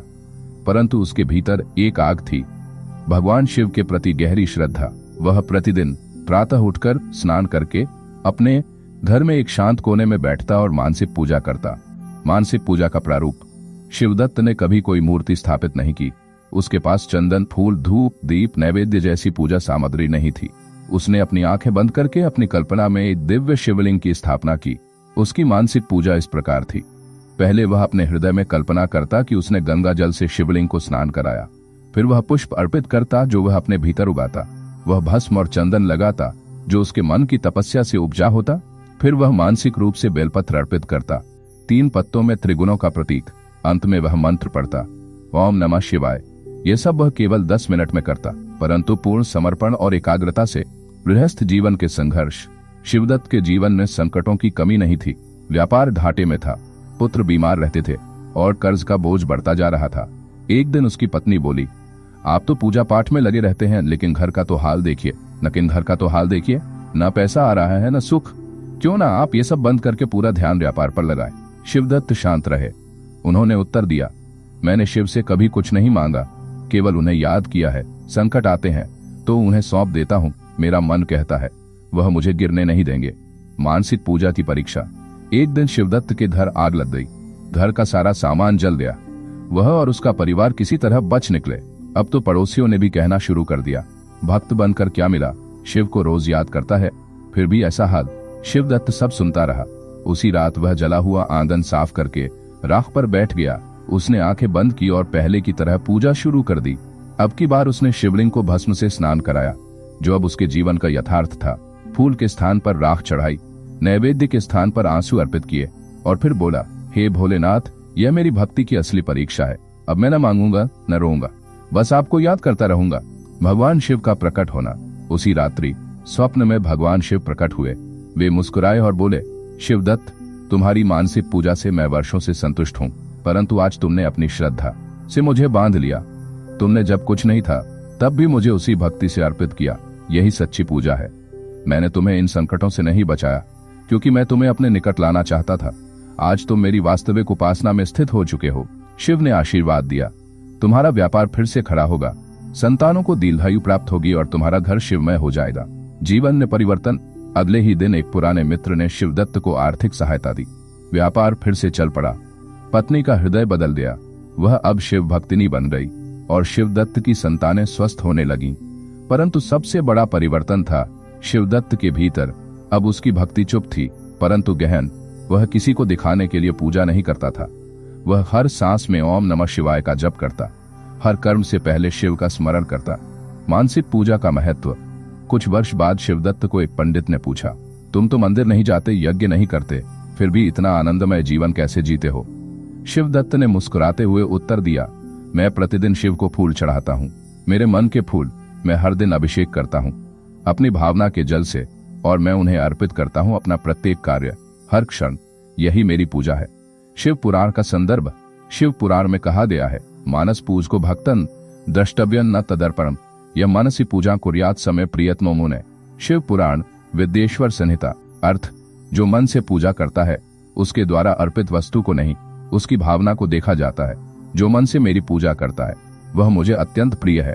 जीवन की शिक्षा, गृहस्थ जीवन मानसिक पूजा में बाधा नहीं, सहायक है। जहां परिवार की जिम्मेदारियां हैं, वहीं समर्पण की परीक्षा होती है। मानसिक पूजा में सबसे बड़ा अर्पण है श्रद्धा और भाव। सामग्री की कमी नहीं, भावना की गहराई देखी जाती है। संकटों में भी पूजा न छोड़ना ही सच्चा भक्ति पथ है। जो हर परिस्थिति में शिव को स्मरण करता है, वही शिव का है। शिव केवल मंदिरों में नहीं, भक्त के मन में निवास करते हैं। जब मन शिवमय हो जाए, तब हर कर्म, हर सांस एक पूजा बन जाती है। एपिसोड 14, विषय: क्या मानसिक पूजा के बिना भी शिव को पाया जा सकता है?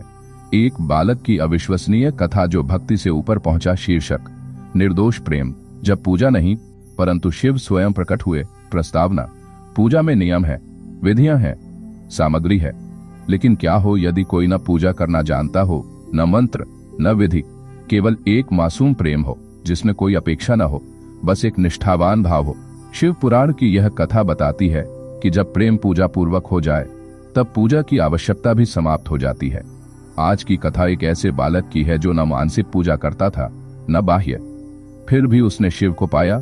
और कैसे, यही है इस कथा का रहस्य। कथा आरंभ। स्थान: केदार क्षेत्र के निकट एक छोटा गांव। पात्र: एक अनाथ बालक। नाम: निष्कलंक। निष्कलंक जन्म से ही अनाथ था।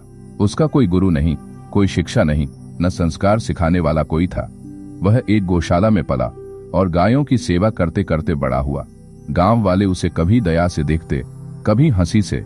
वह न मंदिर जाता था, न कोई मंत्र जानता था, परंतु उसके जीवन में एक रहस्य था। वह प्रतिदिन सुबह सूरज निकलने से पहले एक पत्थर के पास जाकर बैठता और घंटों तक उससे बात करता। लोगों ने पूछा, किससे बातें करता है? वह मुस्कुराकर कहता, भोलेनाथ से। निष्कलंक की भोली भक्ति। पत्थर कोई शिवलिंग नहीं था, वह एक साधारण नदी का पत्थर था जो उसे बचपन में खेलते समय मिला था। तब से वह उसे रोज धोता, पास बैठता और बात करता, भोलेनाथ, आज गायों ने दूध कम दिया। भोलेनाथ, आज आकाश बहुत सुंदर है ना, आपने खाना खाया क्या? उसका भाव इतना निष्कलंक था कि उसमें छल नहीं, ज्ञान नहीं, बस आत्मीयता थी। किसी ने कहा, यह पूजा नहीं है, तो वह बोला, फिर क्या है? अगर शिव मेरे दोस्त हैं, तो मैं उनसे बात नहीं करूं? ग्राम के पंडितों की प्रतिक्रिया। गांव के एक पंडित ने जब देखा कि लोग निष्कलंक के भोलेपन से आकर्षित हो रहे हैं, तो उसे बुलाकर कहा, पूजा के बिना शिव नहीं मिलते। तुझे न मंत्र आता है, न विधि, शिव इतने सस्ते नहीं है। निष्कलंक ने सिर झुका लिया और बोला, पंडित जी, मैं तो उन्हें अपना मित्र मानता हूँ। क्या मित्रता में विधि होती है? पंडित क्रोधित हुआ, अज्ञान, मूर्खता। तू सरेआम अपवित्र पत्थर को शिव कहता है, यह पाप है। उसने पत्थर को फेंक देने का आदेश दिया। हृदय विदीर्ण कर देने वाला क्षण। पंडितों और कुछ लोगों ने मिलकर निष्कलंक के पत्थर को उठा लिया और नदी में फेंक दिया। निष्कलंक भागा, पर कुछ न कर सका। आंखों से आंसू बहने लगे। वह उसी नदी के तट पर बैठा और बोला, भोलेनाथ, लगता है आपने ही मुझे छोड़ दिया। कुछ क्षण मौन रहा, फिर मुस्कुराया, ठीक है, आज से मैं नदी से बात करूंगा, क्योंकि आप तो हर जगह हैं ना। मुझे फर्क नहीं पड़ता आपने क्या रूप लिया है। आप चाहे पत्थर में हो, पानी में, या मेरी सांसों में, आप तो हैं ही। शिव का प्रकट होना। उस रात्रि गांव के मंदिर में भूकंप जैसा कंपन हुआ। शिवलिंग से प्रकाश फूट पड़ा। पंडित और गांव वाले भागे मंदिर की ओर। अचानक मंदिर के द्वार पर निष्कलंक खड़ा था और शिवलिंग से एक ज्योति निकली, सीधी उसके हृदय में समा गई। और फिर एक दिव्य ध्वनि गूंजी, इस बालक की भक्ति पूजा से नहीं, प्रेम से उपजी है।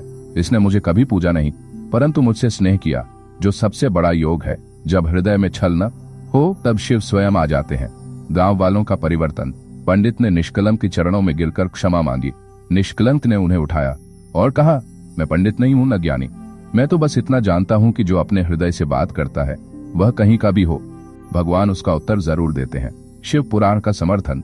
शिव पुराण कोटिरुद्र संहिता में कहा गया है, न मंत्र न तंत्रन, न यज्ञो न होम, न तीर्थ न व्रतन, केवलम भावपूर्वम यह भक्त समर्पयति हृदयं शिवाय स अब मोक्षं लभते नान्यथा।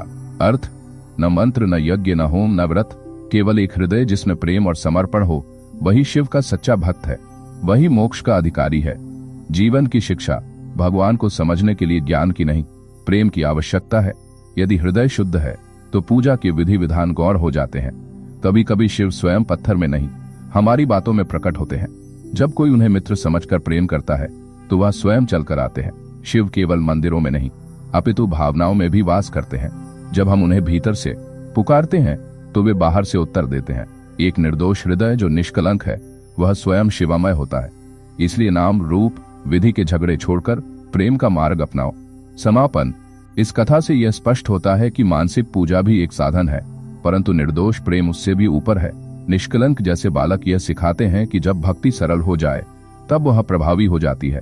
भगवान शिव को पाने के लिए आपको केवल एक शुद्ध हृदय चाहिए, जो मानता नहीं, बस अपना प्रेम अर्पित करता है। एपिसोड 15। विषय: क्या मृत्यु के बाद मानसिक पूजा का फल आत्मा को प्राप्त होता है? शिव पुराण के अनुसार मृत्यु और भक्ति का रहस्य। शीर्षक: मरणोत्तर भक्ति का प्रतिफल। जब मानसिक पूजा मृत्यु के पार साथ जाती है। प्रस्तावना: जब हम इस जीवन में शिव की पूजा करते हैं, चाहे वह बाह्य हो या मानसिक, क्या उसका फल हमें मृत्यु के बाद भी मिलता है? क्या हमारी मानसिक उपासना केवल जीवन तक सीमित है या आत्मा के साथ अगले जन्मों में भी जाती है? शिव पुराण के अनुसार भाव से किया गया कार्य शरीर के साथ नष्ट नहीं होता, वह आत्मा के साथ यात्रा करता है। आज का यह अंतिम एपिसोड मृत्यु और मानसिक भक्ति के बीच संबंध को उजागर करता है। एक ऐसे भक्त की सत्य कथा के माध्यम से जिसने जीवन भर मानसिक पूजा की और मृत्यु के बाद शिव के लोक में स्थान पाया। कथा: एक अनजानी स्त्री की अमर यात्रा स्थान मंदारगिरी, वर्तमान बिहार का एक क्षेत्र। पात्र: एक वृद्धा, नाम साध्वी भारती। साध्वी भारती का जीवन। भारती एक साध्वी थी जिसने जीवन भर कभी मंदिर में जाकर पूजा नहीं की। उसके शरीर में दुर्बलता थी, वह रोगग्रस्त रहती थी। उसका शरीर कर्म नहीं कर सकता था, परंतु उसका मन हर समय शिव का ध्यान करता। न उसने जल चढ़ाया, न कभी बेलपत्र तोड़ा, न ही शिवलिंग को स्पर्श किया, परंतु वह दिन में 3 बार आंखें मूंदकर शिव को ध्यान में बुलाती, उनके सामने अपना हृदय खोल देती। उसकी पूजा नादरूप थी, शब्दहीन, केवल मन की तरंगों में वह शिव को पुकारती। गांव वालों की दृष्टि, लोगों ने हमेशा उसकी पूजा को उपेक्षा की दृष्टि से देखा। कहा, इसकी पूजा कैसी, न दीप न जल न मंत्र, शिव कब मानेंगे इसे भक्त? पर वह कभी प्रतिक्रिया नहीं देती, केवल मुस्कुराकर कहती, मेरे शिव को शब्द नहीं चाहिए, उन्हें मेरा मौन पसंद है। अंतिम दिन, एक दिन जब वह 84 वर्ष की थी, तो उसने गांव की एक कन्या को पास बुलाया और कहा, आज रात शिव लेने आएंगे। मैंने उन्हें सदा अपने अंतर में रखा, अब वे मुझे अपने भीतर लेंगे। लोगों ने इसे वृद्धावस्था की कल्पना समझा। रात्रि आई, भारती अपने शयन आसन पर बैठी ध्यान में लीन हो गई। अचानक उसके कक्ष से दिव्य सुगंध फैलने लगी, प्रकाश झलकने लगा और फिर एक तेज प्रकाश रूप प्रकट हुआ, नटराज के स्वरूप में। गांव की एक स्त्री जो निकट थी चौंकी और देखा कि भारती मुस्कुराते हुए शरीर त्याग चुकी थी, परंतु उसके चेहरे पर ऐसा तेज था मानो वह मृत्यु नहीं शिव के आलिंगन में विलीन हुई हो। शिव पुराण का वर्णन। शिव पुराण का वर्णन शिव पुराण धर्म संहिता अध्याय 12 में वर्णित है। ये भक्ता मनसा युक्ता शिवम चिंतयन्ति सदा ते मृत्यु न जाचा। जो मन से सदा शिव का चिंतन करते हैं वे मृत्यु को जानते नहीं बल्कि उसे जीत लेते हैं। इसका तात्पर्य है कि मानसिक पूजा करने वाला भक्त मृत्यु से डरता नहीं, क्योंकि उसका चित्त मृत्यु में नहीं शिव में रमा होता है। स्वप्न और संकेत। भारती की मृत्यु के कुछ दिनों बाद गांव की उस कन्या को स्वप्न आया। उसने शिव ने कहा, उसने मुझे कभी बांधा नहीं, केवल अपनाया। उसकी मानसिक पूजा उसकी आत्मा में समाहित हो गई। हम उसे कैलाश लाए हैं क्योंकि वह इस योग्य थी। जीवन की शिक्षा। मानसिक पूजा केवल वर्तमान को नहीं, आत्मा के भविष्य को भी संवारती है। शिव पुराण स्पष्ट कहता है कि भावात्मक उपासना आत्मा की स्मृति में अंकित होती है, मृत्यु के क्षण में अंकित होती है। वही स्मृति प्रभावी होती है जो मन में सबसे गहरी होती है। जो मनुष्य जीवन भर शिव को याद करता है वह मृत्यु में भी शिव को पाता है। जब शरीर साधनहीन हो जाए तब मन ही सबसे बड़ा मंदिर बन जाता है। मानसिक पूजा उस अवस्था में सर्वोत्तम है जब अन्य साधन ना हो। शिव के लिए पूजा का प्रदर्शन आवश्यक नहीं, केवल भाव की स्थिरता चाहिए। यदि भाव सच्चा है तो वह इस जीवन में हो या मरणोपरांत फल निश्चित है। शिव द्वारा दिया गया संदेश। शिव स्वयं शिव पुराण में कहते हैं, सत्यम वदामि पार्वत्य न मंत्रायण पूज्या न हवनायण चहोत्र भावेन लभ्यते शिव। हे पार्वती, मैं मंत्र पूजा हवन आदि से नहीं, केवल भाव से प्राप्त होता हूँ। निष्कर्ष, मानसिक पूजा केवल क्रिया नहीं, आत्मा की साधना है। यह पूजा मृत्यु के पार जाती है और आत्मा के साथ नए जन्मों तक रहती है। इसलिए यदि आपके पास सामग्री नहीं है, अवसर नहीं है, शरीर दुर्बल है, तो भी यदि मन सच्चा है तो पूजा पूर्ण है।